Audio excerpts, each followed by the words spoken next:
Is this everything that there is, or is there more? The physicist Sir Arthur Stanley Eddington said, "The stuff of the world is mind stuff." And now, 50 years later, quantum physics is validating that statement. Our universe exists within our own consciousness. I'm Ron, and welcome to Simplest State, where we explore creativity and the expression of consciousness in the lives of our guests. George Barselaar was born in the south of Holland and grew up in Sydney, Australia, where he studied civil engineering and spent his spare time as a teenager either surfing or playing soccer. At the age of 18, George took a very keen interest in yoga, which eventually inspired him to learn Transcendental Meditation and later to become a teacher of the TM technique. He continued his studies and went more deeply into Vedic Science and Sanskrit and developed a keen interest in Kashmiri Shaiva Philosophy. Feeling an irresistible pull, George went to India to study under the guidance of Swami Lakshmanjoo, who was the last living master of the oral tradition of Kashmir Shaivism. After years in the ashram of Swami Lakshmanjoo, George was given permission to begin transcribing all of the Swami's recorded lectures, and he began working full-time to publish all of Lakshmanjoo's teachings as original transcripts along with the original audio recordings. It took almost 20 years to complete the English transcriptions of all of Swami Lakshmanjoo's recorded teachings. George now lives in Northern California, where he and his partner Claudia work full-time for the Universal Shiva Fellowship and Lakshmanjoo Academy. They often spend the summers in Kashmir, and George is connected with us today from Kashmir, India, at the ashram of Shivacharya Swami Lakshmanjoo Maharaj. Welcome, George, to Simplest State. Thank you, Ron. Nice introduction, brief and to the point. It's a pleasure having you here, George, and I'm glad that we had this opportunity. I've been looking forward to it for quite some time. Now, you were 18 years old when you were drawn to higher knowledge and learn meditation. And I'm wondering, was there a spiritual element in your upbringing or in your education that moved you in that direction? I would definitely say yes. I was born into a very, very devotional Catholic family.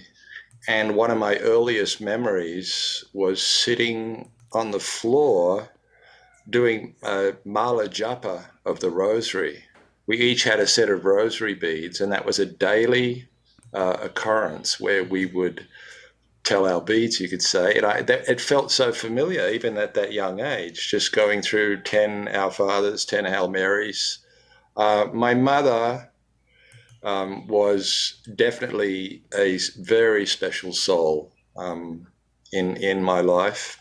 My father too, but so there was that underlying spiritual background that I had from the age of 2 years old, as far as I could remember. So that childhood upbringing in Catholicism, you felt enlivened some spiritual value in you, and did it encourage you and urge you to seek greater knowledge or spiritual knowledge, mystical knowledge? No, I was a typical kid, did the family rosary until you were old enough to rebel and say you had something more important or homework. But my parents continued like that. And then I became, we went to church every Sunday. I had mystical experiences in churches as a kid. I thought that it was part of the church when I would see these angels standing on either side, but as a kid, they were 8 feet, 9 feet tall. And I thought that they were actually always there. And when the bells would ring, they would just get elated, And And then, that seemed normal to me. I thought everybody saw that, so it wasn't a big deal. But it was a special kind of feeling. But, as I became a teenager, sort of stopped going to church and then had some experience which sort of changed me in a church, and I felt that some big event was going to happen. I didn't know what it was. At that time, I was in, music, smoking the obnoxious weed, and doing everything that you did in the 60s. But then I met two hippies on a surfing trip to Byron Bay, very famous place in Australia. Many of you would have heard of it. I met two hippie sisters who had been lifelong vegetarians, and they were so unusual. They were so pure. There was something just mystical about them. And they were basically my first gurus. They said, George, you're lost. You got to find yourself. You have to go to a hippie commune. Take off everything, get rid of all material possessions, and live there and see if you can feel something about your soul. Did you follow that advice? I did, actually. Lucy, one of the sisters, gave me a copy of Kahlil Gibran's The Prophet. So I went off. I was still working for the government. I was doing my civil engineering degree. I was 18. I'd started work at 16. And I went off to a very famous commune in the northern part of Queensland, rainforest, perfect, 30 or 40 people, all naked, walking around, pretending they weren't looking at one another, And I was there for 2 weeks, but it didn't make sense because they were supposed to be free of material possessions, and yet they were all smoking dope. They were all attached to the one material possession that they weren't aware of. But they all, they could philosophize on everything, but none of them could give that up. I had given it up. By the time I got back to meet up with Lucy, they'd all learned TM. Kathy Knowles and had gone to Byron Bay, taught a big course. So this transition from going to, I think, no, you don't have to do that. You just have to sit and meditate. For me, that was it. I went to Sydney. I met Kathy. She did my prep lecture. I was initiated by a wonderful, wonderful yogi, Martin McGee, who's been a dear friend. Martin's now in Utkashi. He's been there for probably 300 years.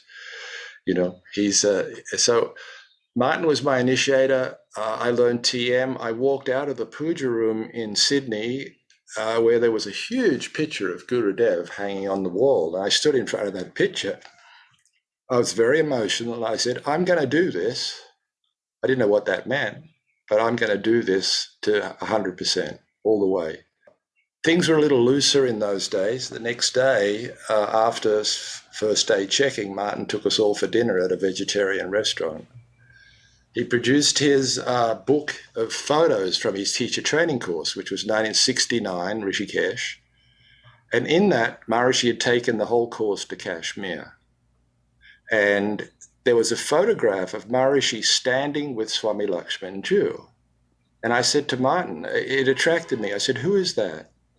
He said, oh, it's Swami Lakshmanjoo. He lives in Kashmir.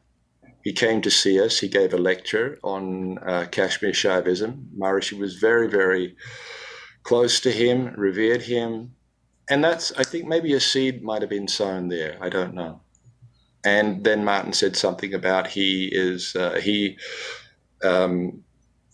copy of the Shiva Sutras by him, floating around the movement. And that was that.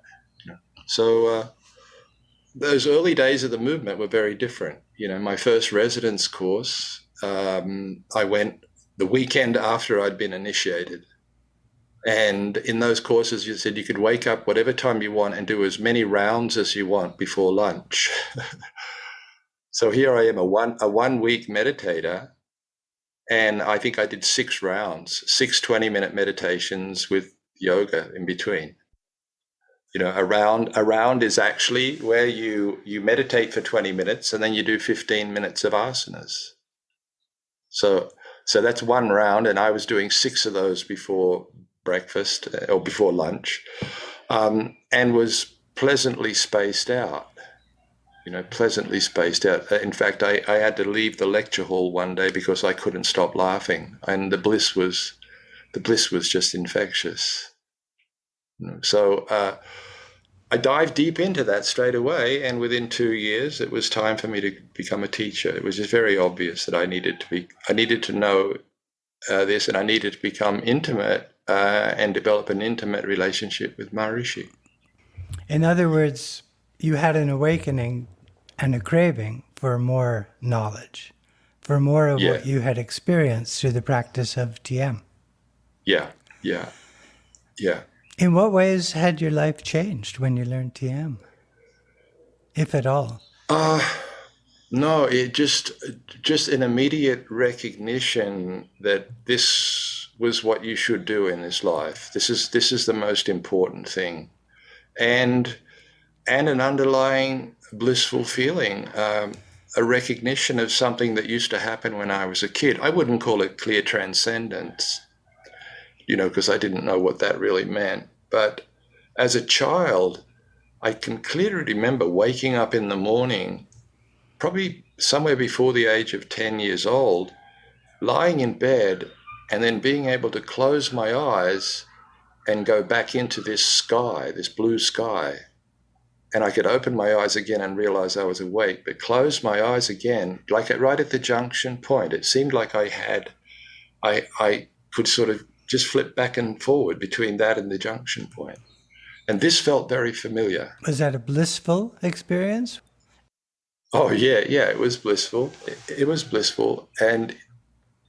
But there was an internal kind of knowingness that came with learning TM that, and I didn't relate it to something that I'd done before, but I felt, my God, this is so familiar. This is so familiar to sit and meditate. And I was gung-ho, Ron.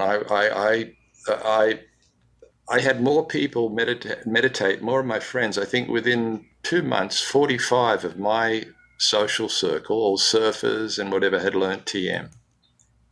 And because we weren't that close to the center, we were having bigger group meditations than they were at the TM center. Everybody went vegetarian. We were all radical. Maharishi said better to be a vegetarian. We were all vegetarians overnight, no question.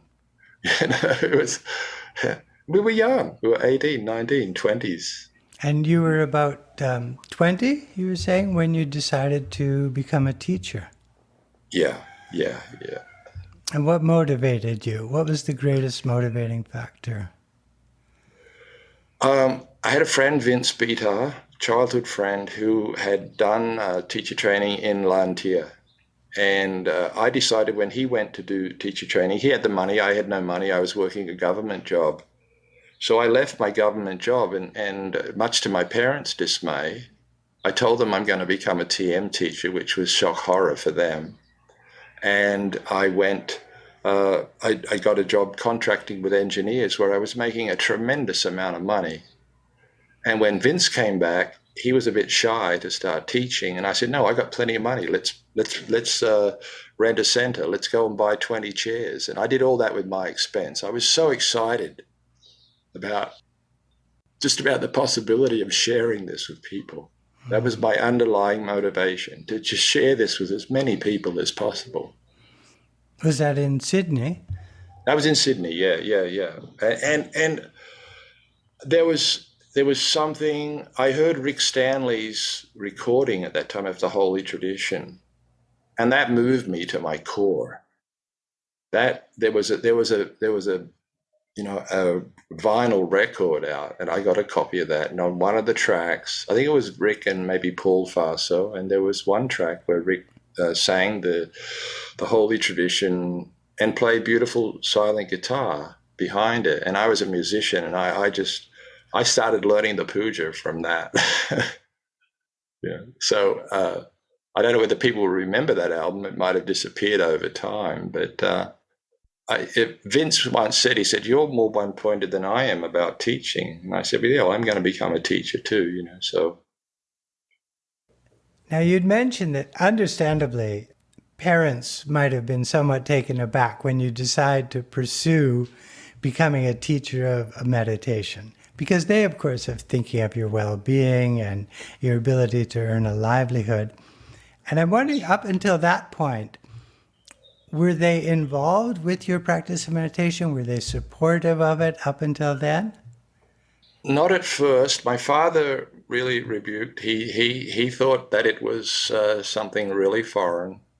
My mother, being the soul that she was, she said to him, "Well, let's try it. Let's see what he's doing. Look, he's cut his hair." I had very long hair. He's cut his hair. He's cleaned up his act. He's obviously not, not smoking marijuana anymore. And but my mum started, and my dad he still had reservations. So he ran off to see the local priest, as you would. And he said to the priest, he said, "My family have all become Moonies, even my wife." And my other three sons, along with George, are all doing this transcendental meditation. And I'm really worried. And the priest said, "You said transcendental meditation?"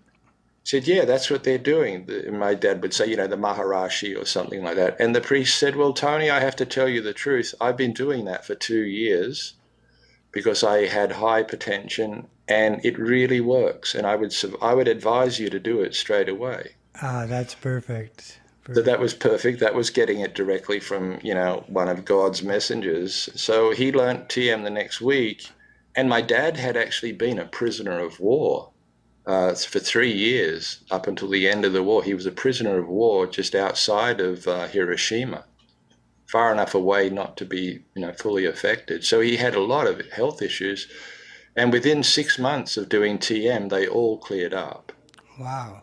So now my whole family it was group meditation whenever we were together and dinner together. It was something quite divine, and that went on for a few years until we all split up and went our own ways. But my mother and father never missed a beat.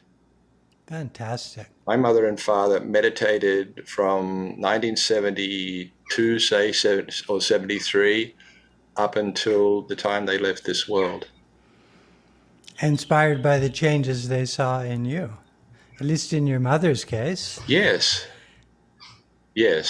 at least in my mother's case. But my mother was very kind of hidden, and it was very natural for her. I remember I went to look after my mother for 4 years before she died. And she used to have a prayer group. These old ladies, all salt of the earth ladies, all had 6, 7, 8. One lady had 10 children. So they were Catholics. They went forth and multiplied, in great numbers. So one day she announced to them after they'd done their little rosary thing, and she said, "Now George is going to teach us all to meditate."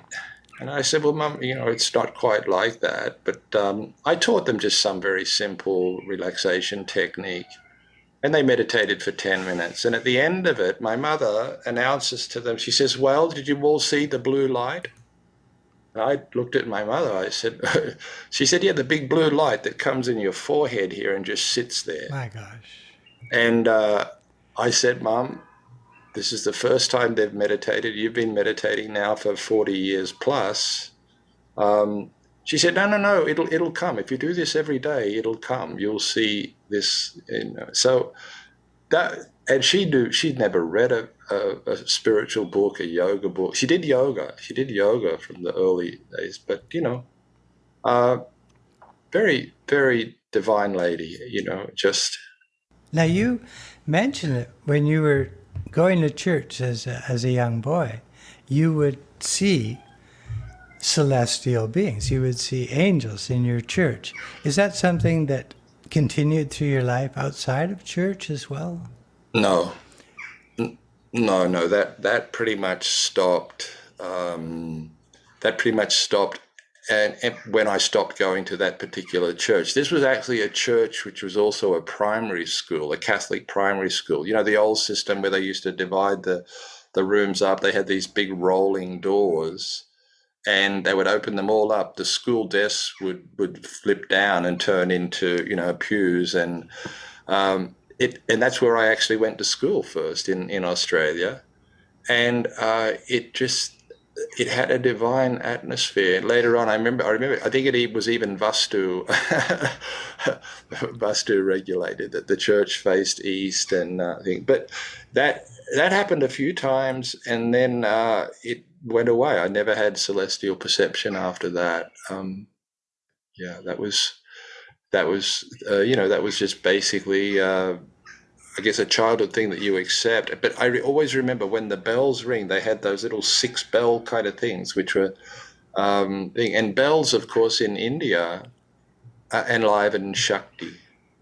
Bells are usually rung when you're doing certain mantras for Mother Divine, and I felt the thrills go right through me and right through the place. It was yeah. And then after teaching TM for many years and teaching thousands of people, you were drawn to Shaivism. Can you explain a little bit about what Shaivism actually is, and what's the distinction between Shaivism in a general sense and Kashmiri Shaivism? I was fortunate to have a very close relationship with Maharishi, and I asked his permission. Could I go and study, in India? Could I go and study Shaivism? And he gave me permission. Otherwise, I never would have done that on my own bat. And when I went and I met with Swami Lakshmanjoo, he actually, when he heard that I was a TM meditator and that I was a teacher, he was very adamant that I never miss my program, never miss my meditation program, and everything that Maharishi had taught me. He said, you do that. And it wasn't until I'd been there a few months, I was attending the lectures, but I was very lucky because I immediately could go to his, private lectures. And he was talking about practices within Kashmir Shaivism. So I asked him, I said, would it be valuable for me to learn some of these practices to become familiar? And he said, yes, of course. So the main difference, he taught me the very next day, basically, the practice of that. And it was a very simple technique it's a mixture of mantra and also awareness of the flow of the breath, which, in transcendental meditation, there's no point where you watch breath or do anything like that. But in Shaivism, it's a very important part of your practice because breath is prana, breath is life, and the breath itself, has a significant function. They've even got it down to that we breathe 21,600 times a day, and if we don't, we die. So the first thing we do in this world is we come into this world, we breathe. The last thing is we take our last breath. So the main difference was that there was just a subtle shift in awareness along with, these bija mantras where you watch your breath. And I remember asking Swamiji at the end of when he taught me, how long should I practice this? And he said, I meant, 20 minutes, 1 hour like that. He said, until you're enlightened. So it wasn't that you did this practice only in a formal seated position. When you got up from meditation, it was such a simple practice. You could actually try to incorporate it into your day. And it wasn't something that divided your attention because I said once, won't that divide my attention? He said, you breathe, don't you? So that's the main thing that I would say that there was a difference. Well, I'm just wondering if you were to define what Shaivism is in a few sentences, how would you define it? I would say that the underlying principle of Shaivism, which is a monistic system. So monistic means it's a system that sees oneness, that God is and the individual are one. And from Swamiji's own statements, he said that the essence of this teaching is that God and the individual are one and the same being. To realize this is the essence of Kashmir Shaivism. So that I guess the real thing is that you realize that if there is only one being, if there's a supreme God or supreme Godhead, whatever you want to call Brahman, Shiva, Rudra, and that one being has manifested in all other beings. So every being from a bug up to the deities of Brahma, Vishnu, and Rudra, they are all manifestations that have come out of the light of God consciousness. And because you're also a part of that light, then you can realize your oneness with God through letting go of all of the illusions that have made us feel that we're separate. Could we say it's much like the teaching of Vedanta, that consciousness is primary and that everything emerges thus from consciousness? Yeah, those two things run parallel, but there are very subtle differences between Vedanta and Kashmir Shaivism, Advaita, Shankara's Advaita Vedanta.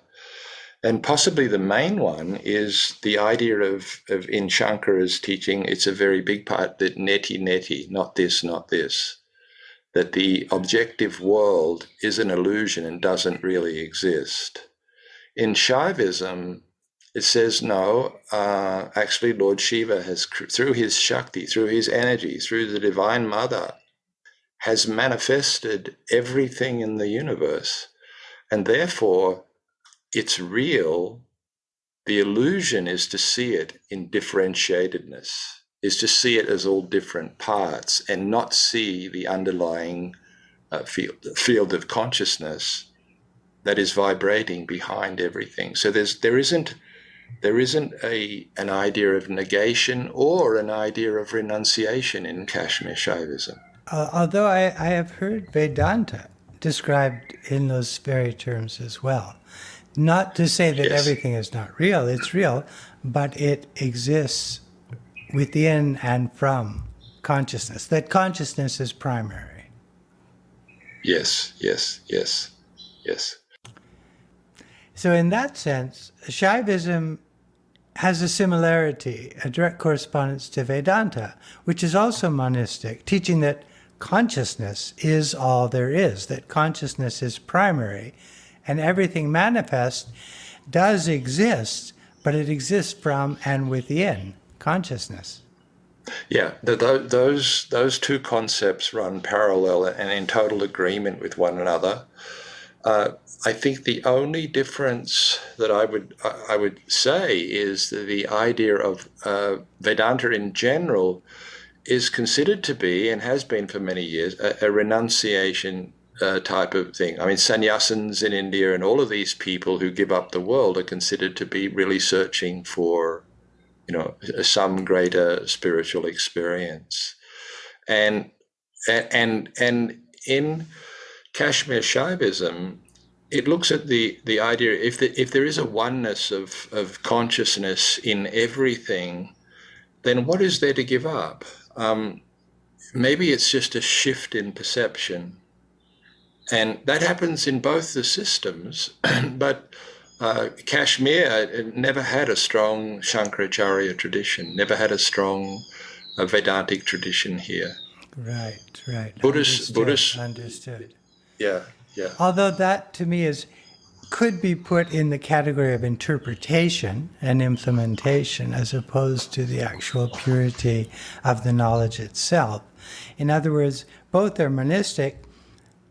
How one realizes that may be different. And naturally, each discipline and each philosophy has its own approach to that knowledge. Would that be correct? Yes, yeah, definitely.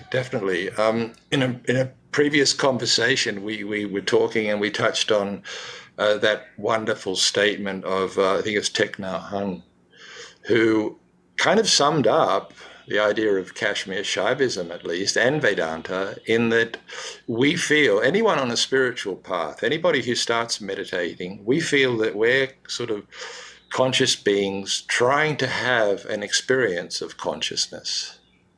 And for monistic system, it's the other way around. You have to realize that actually we are consciousness having the experience of an individual being. Right. It's a question of perspective. Which one is primary? Which one underlies the other one? And Yes. The growth to enlightenment, as I understand it, is very much a shift of perspective, much in that manner. Yeah. Now, in the podcast description for this program, and in the introduction, we talk about how the fact that Sir Arthur Eddington said, the stuff of the world is mind stuff. Another way of saying consciousness. And I'm wondering, in your experience and in your understanding, how would you interpret that? What does it mean to you when you read something that physicists say that point very much in the same direction as what you've studied from a spiritual perspective? Yeah, well, I mean, look at it, the subject we've just touched on, which is this idea of consciousness being the underlying principle of everything. If there is one being, then they have manifested this whole universe. And they've manifested it through the expression of consciousness coming into the world, this energy of consciousness. As a limited being, we have manifested our own universe through the mind. The mind is the container for each and every one of us. The mind is the container of our own reality, our own limited universe, we can say. And that universe, the size of that universe, depends upon the capacity of our mind to expand and incorporate and understand how big we actually are. We tend to think of the world as external. Here we are within our skin. Yes. And everything else is an object that is outside of ourselves. And we forget or fail to realize that that entire experience of that world, the objects in this room, the objects that I think about beyond this room, beyond this world, they're all experienced via my own consciousness. Whatever perception, whatever thought we may have exists within ourselves. Yes. Yeah, the light of consciousness. Light, the Sanskrit word for that is prakash. The light of consciousness is shining through the eyes of every living being, whether it's a bug or whether it's, a celestial deity. That light of consciousness is shining through every perception. The mind is this cloak which either differentiates everything that we're seeing, and we forget that actually the very thing we're looking for, which is consciousness, is actually the torch we're holding in our hand. It's the light coming from us. And we continually get, it's called lost in the world or lost in thought. And Kashmir Shaivism has a beautiful thing about the mind, that you don't have to refute your mind, because the mind, the limited mind, is just consciousness turned inward on itself. And it creates a bubble of our own small reality. And when the mind dissipates, that bubble, the exterior of that bubble, which is our own small little world, disappears, and consciousness then again embraces itself as a universal ocean. And this is the whole concept of moving from limitation of our own little universe, in which we have freedom to move about, but freedom based on what we know, to moving to a more universal state where you have the freedom of knowledge, of perfect knowledge, of universal knowledge. That's so well expressed. Thank you, George. I really like that. It reminds me too of descriptions I've heard where it has been said that the ignorance is due largely to inadvertence, that we're failed to put our attention on the self, on that pure value of consciousness and instead become engrossed and engaged in the small self, the activity of the mind and our senses of perception. Whereas the reality is there all the time. But due to inadvertence, we fail to notice it. Yeah, yeah, beautiful, beautiful. Because let's hypothetically say that we are God, because we don't feel it. I feel limited.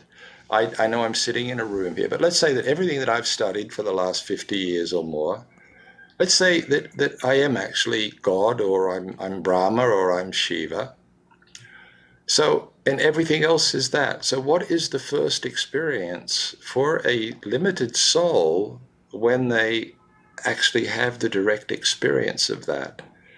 And Swami Lakshmanjoo says that the first experience that comes is a feeling of recognition that I always was this.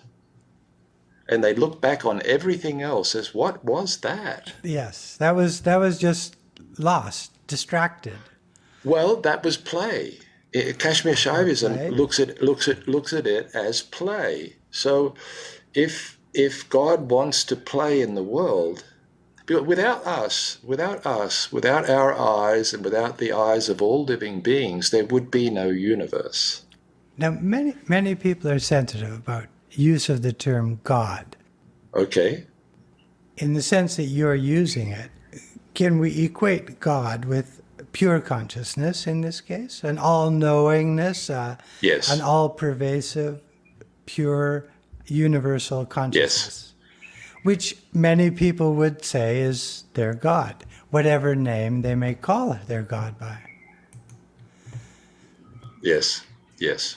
No, that's really true. I bring up the term God because from what I've learned is that there's two types of individuals on the spiritual path.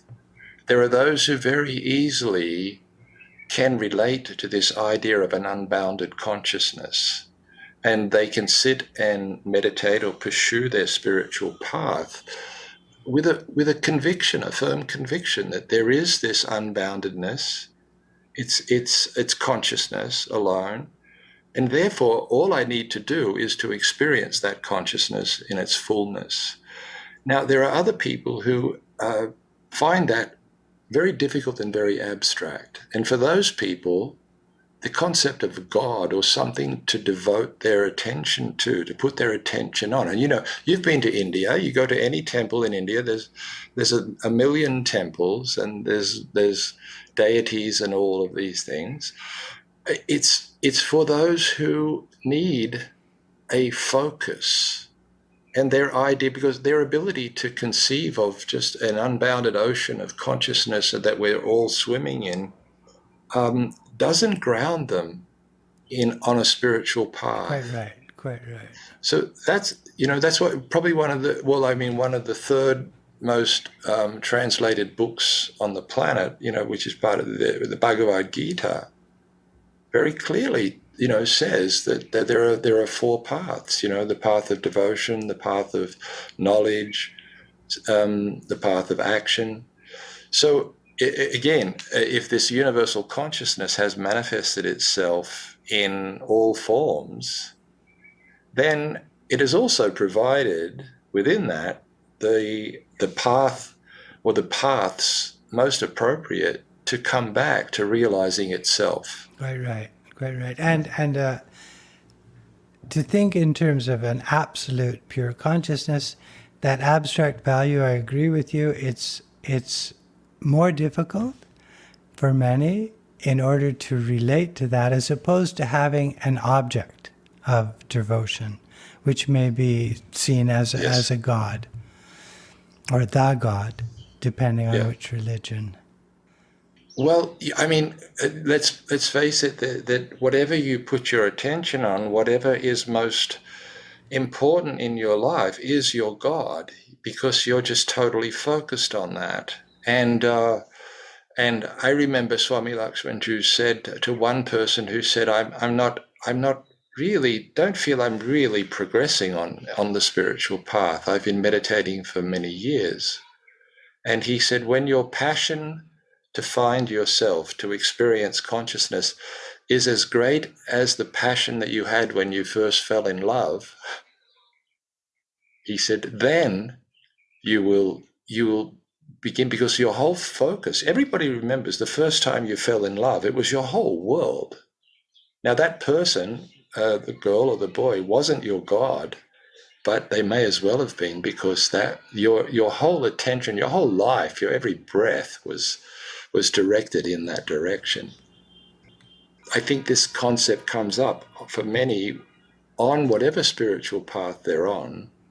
A time comes when some experience comes where they feel that same pull and passion and devotion for finding the truth about themselves, which is the truth about yourself, is consciousness has manifested through us, like Thich Nhat Hanh said, that we are consciousness having a human experience.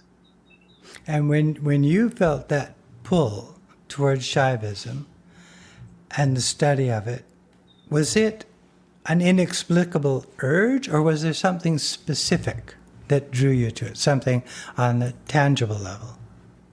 It was both. It was both, definitely. But early in the piece, when I was doing TM and I was, teaching, and I was doing courses in Switzerland, Maharishi had started a Vedic science course. That was started in 1972 or 73. So I didn't have any money to go on that course, but I got all the copies of all of the books with Maharishi's permission. He said, this is all the stuff that you should study. Do it in your own time. One of those was the Shiva Sutras by Swami Lakshmanjoo. And I read that over and over. And that was a draw towards this idea of consciousness, because the very first verse in that is Chaitanyam Atma. Consciousness is everything. That struck me. And that ignorance, the very second verse, is that ignorance is not knowing undifferentiatedness and knowing differentiatedness. There's two aspects to ignorance. If you don't know everything is consciousness, you're ignorant. And if you know everything is not consciousness, you're ignorant. So that struck me. And then I remember the third verse was about how does something that's as unbounded as an ocean of consciousness become limited? That seems impossible. How do you squeeze an ocean into a drop? Where are all the drops? Because we're living in our little bubble. How does that happen? And it happens, it says, through a process of consciousness placing limitation on itself. And that limitation is a false limitation that will make you feel slightly incomplete, slightly less unbounded. So once that happens, once we get squeezed into not a drop, but we're squeezed into Lake Michigan, it's a big drop, then we start to look for completion in the world. We start to move out of consciousness, but not back towards the ocean from where we came, but we start to look for things in the world to fill the void, to fill the gap. And this is considered to be the play of how consciousness plays within itself and draws itself down into the world, so much down into the world to become a rock. And then consciousness, through living beings, through conscious beings, move themselves back towards that ocean. When the urge comes within one, okay, I've done enough. I've done all these things, but they haven't filled the void. They haven't filled me up. I'm wealthy. I've got everything that I ever needed in this world, but there's still something missing. So that's considered to be this descent of consciousness and the rise of consciousness. And anybody can experience that at any level. It's just, and that's why it's called a play of consciousness. Is there any manner by which you could encapsulate or describe how your personal growth has matured over these years, or how your experiences have developed? I would say that the first thing that happened was when I was taught Kashmir Shaivism, this very subtle barrier, self-imposed really, between formal meditation and action started to disappear. So anybody who practices, say, any type of practice, a transcendental meditation, or any type of practice that involves the process of what's called transcending, where you're transcending the limitations of your mind and going to deeper states of consciousness, they'll always feel that after meditation, after they come out, there's some spilling over into the world of that silence, that quietness. It's a natural phenomenon. I'm sure everybody feels that. You can feel it even after prayer. You pray and you come out of that, or you come out of church, wherever, and you feel that you bring some silence with you. But there's always a tendency to create a mental differentiation between, okay, that's practice, or that's going to church, and this is my daily life. And that subtle barrier, that subtle curtain began to fall away for me. And I found that integrating practice into action, it sort of started to spill over. So there wasn't this feeling that if I hadn't meditated, that there was something missing. I would always be very regular with my meditation. It was a joy to sit and meditate and to sink into a very quiet state and feel your breath settle right down. And that's all research. Everybody knows that meditation now, is good for all aspects of the body. The idea that is the only way, and that outside of meditation, I'm just running around in the world, that started to fall away. I would bring the silence out into my meditation, but it seemed to last longer and longer. The idea that we sink into meditation and then bring that back into the world. So what I was feeling was that barrier between formal meditation and my daily activities started to fall away. And Kashmir Shaivism, which I followed for the last 40 years, integrates this idea of just being aware during activity, and that's called yoga in action, we can say. That's called.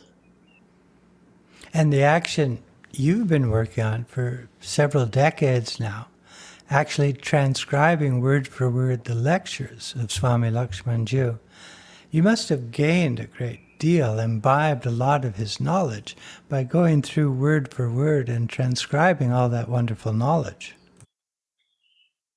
Absolutely. And I can just backtrack a little bit. I was very thirsty for knowledge when I came to Kashmir, but Swamiji threw me headlong into working, and I didn't get any chance to study for about 8 years. It was you could say it was kind of a Milarepa thing, where, go and build this, do this, deconstruct this. I immediately thought of Milarepa when you said that as well. Yeah, well, my first job was to demolish an old mud cowshed. Swamiji was he was a very great gardener. He had bees, he had his own cows. Everything was self-sufficient, a garden that was immaculate. So he said, could you, since you have civil engineering experience, and are you hands-on? I said, yeah, I'm definitely hands-on. And he said, well, could you demolish this old cowshed? I want to build a Havanshala.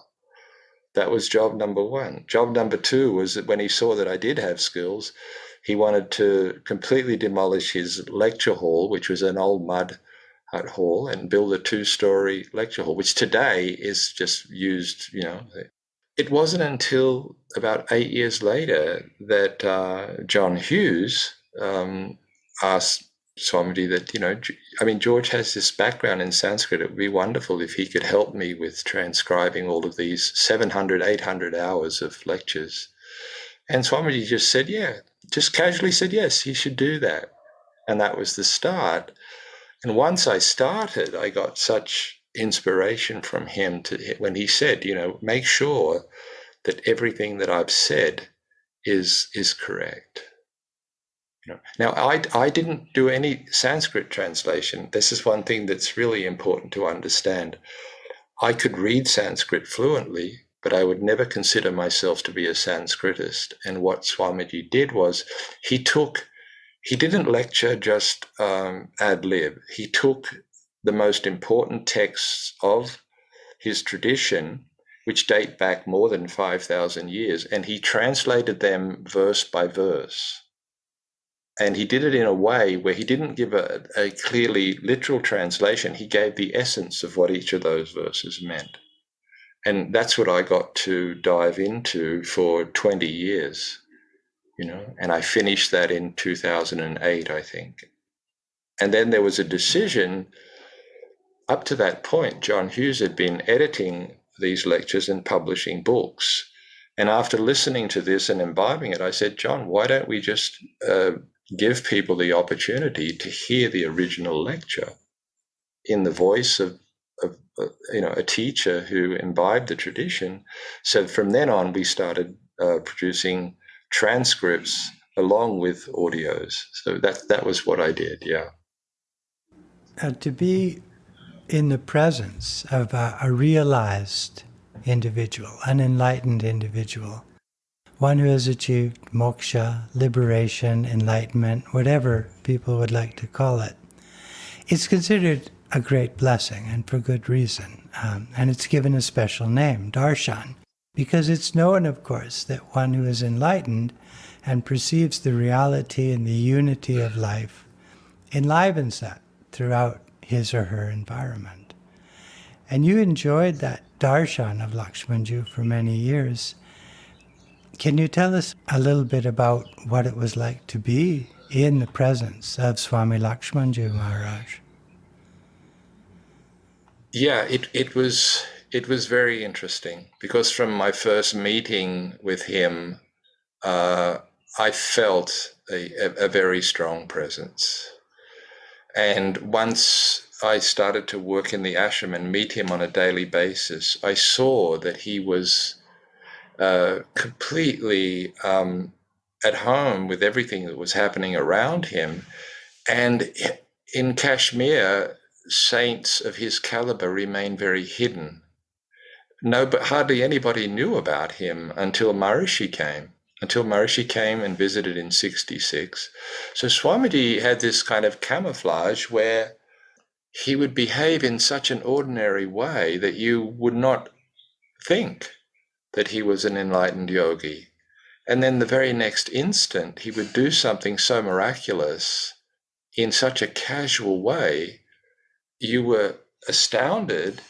And then he had a way of just dropping the curtain over your awareness to where you went back to seeing him as just the person that you were working for. That happened to me on many, many occasions. And I witnessed him using siddhis. They say that when a yogi reaches a level of a certain level of enlightenment, they develop what's called the ashta siddhis. The siddhi means a perfection. So they have these great powers of being able to be small or big, transport themselves in time. I mean, you can look up siddhi on Wikipedia and you can get a very good understanding of what these powers are. But there's another level when a saint or a yogi foregoes these limited powers and they actually get what's called universal siddhis, where then they have control over nature, and they only use those for the benefit of people around them. They never use it for their own benefit or their own, aggrandizement. And that's what I witnessed around Swami Lakshmanjoo. And although he was a Hindu, he lived in a village which was predominantly Muslim, and many of the Muslim people were his closest devotees. What a precious and valuable and fortunate experience you've had. Truly, truly blessed. What do you think the future holds for the world now in terms of spirituality? We see a lot of difficult situations around the world. We see various conflicts in the world. We see various catastrophes. We see climate change. What do you think in terms of the future of the world and the spiritual values of the world? And can spiritual values, in effect, bring the world back from the brink that it's at now? Yeah, no, I definitely think that, again, if one takes a view of a monistic tradition, it's very difficult these days to see that, okay, if there's only one being, why is this one being doing all of this to himself or herself? Why the world is obviously in turmoil. There's a wonderful verse which says that sometimes the world gets shaken up in order to wake up. And that's a process that has taken place over many, many centuries. I mean, we're in a place where, everything looks like it's, we could be entering into World War III, for instance, or there's so much turmoil in each country. It's not something that's limited to any one country now. This is global, and yet, for those people that are deeply entrenched in a spiritual path, there's still a sense of peace. It doesn't mean that they don't do anything about this. They do whatever they can within their own, capacity, but there's still a sense of peace that this is going on. Yes, and I think Maharishi said an interesting thing, that the world can go up and down, but the righteous will survive. Swami Lakshmanjoo has said the same thing. There will be before leaving this world, he's predicted that there would be a lot of turmoil and upheaval going on in our lifetime. But he said that, if you stick securely to your spiritual practice, whatever that is, then you'll feel this protection. You'll feel this inner peace amid the turmoil. And remember, it's not just now. If we go back to what's called the last yuga, and this I mentioned before, the Bhagavad Gita, Krishna and Arjuna in the middle of a battlefield, that was also going to be a fairly tumultuous time. And it all happened. And Krishna's advice to Arjuna was to meditate and to go beyond the phenomena of what's happening. And this is the only way that I see it. But I do see that when more and more people are meditating and experiencing a rise of consciousness internally, then the world also gets shaken up. So I think it's definitely something that's happening a balanced scale, and we should always feel positive that there is a light at the end of the tunnel. Quite right, George. And I think, speaking on that hopeful note, we know that, as you said, if the universe is monistic, and if consciousness is primary, and if we can enliven consciousness and bring more of the full value into the surface value of life, then there is a hope to rebalance and create harmony, because consciousness itself knows harmony and balance. And it's only when individuals act out of their great freedom that they can create that imbalance and disharmony. Yes. I would finish with one thing, that there's a very clear understanding in Kashmir Shaivism that each of us has our boundary, our general boundary extends for about 80-mile radius around us in all directions. So we live in a bubble which we create ripples with everything that we do, and those ripples go out for a distance of about 80-mile radius. So that's a big bubble for each of us, and all of our bubbles are overlapped, and we feel the tension of other people's stress and everything. So the more that a person meditates and it starts to experience their own consciousness, they create ripples within their own bubble that affects everybody else that's overlapping with them. And, Maharishi called it the 1% effect, but it's true.